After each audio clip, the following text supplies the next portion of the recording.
नाज़रीन, freedom voice Urdu में आपका इस्तकबाल है।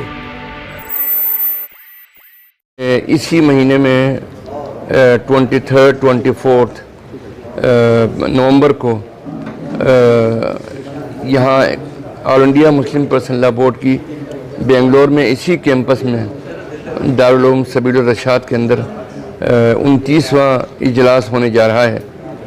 और ये इजलास 23 और 24 दोनों तारीख में होगा। 23 की सुबह से ये मीटिंग शुरू होगी और 24 की दोपहर तक चलेगी।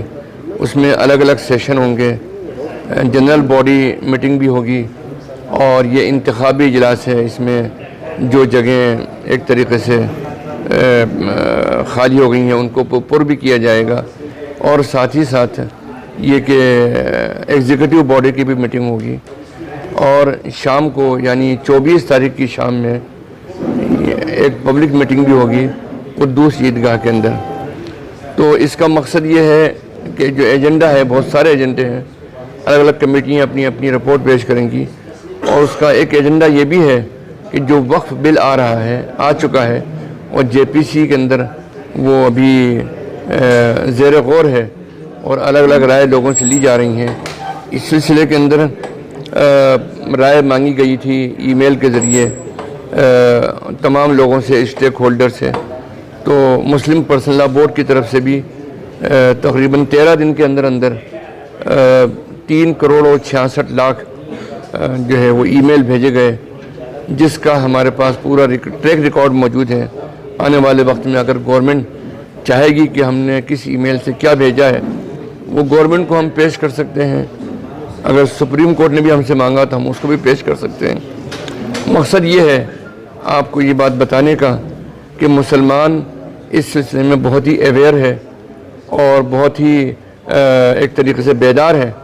और उसने 13 दिन के अंदर 3 करोड़ और 66 लाख ईमेल के ज़रिए इस बिल के विरोध में ये साबित कर दिया है कि मुसलमान को ये बिल किसी भी तरीके से मंजूर नहीं है। और गवर्नमेंट को मुसलमानों की इस बात का एहतराम करना चाहिए as a citizen of India, और उनको मुसलमानों के इस व्यू को रेस्पेक्ट देनी चाहिए कि मुसलमान जब इस मुल्क में वक्फ में कोई तरमीम नहीं चाहता है तो उस तरमीम को गवर्नमेंट वापस ले ले। इसलिए कि अब तक जितने भी कानून आए हैं अमेंडमेंट के, तरमीमात के, वो सब वक्फ को मजबूत करने के लिए आए हैं। लेकिन मुसलमानों को ये एहसास ही नहीं बल्कि यकीन है कि ये जो तरमीम का बिल लाया गया है, ये अमेंडमेंट बिल लाया गया है, ये बिल मुसलमानों के वक्फ को कमज़ोर करने के लिए और उसको बेअसर और इनएफेक्टिव करने के लिए लाया गया है। लिहाजा हम इस सिलसिले में जो भी पॉलिसी बनेगी गवर्नमेंट वो बनेगी और किस तरीके से इस मूवमेंट को आगे चलाना है वो मुस्लिम पर्सनल लॉ बोर्ड इसकी राह तय करेगा। हम उम्मीद करते हैं कि गवर्नमेंट इस बात पर पूरा ध्यान देगी और हमारी सोच बहुत पॉजिटिव है और बहुत कॉन्स्टिट्यूशन के दायरे में रहकर हम बात कर रहे हैं।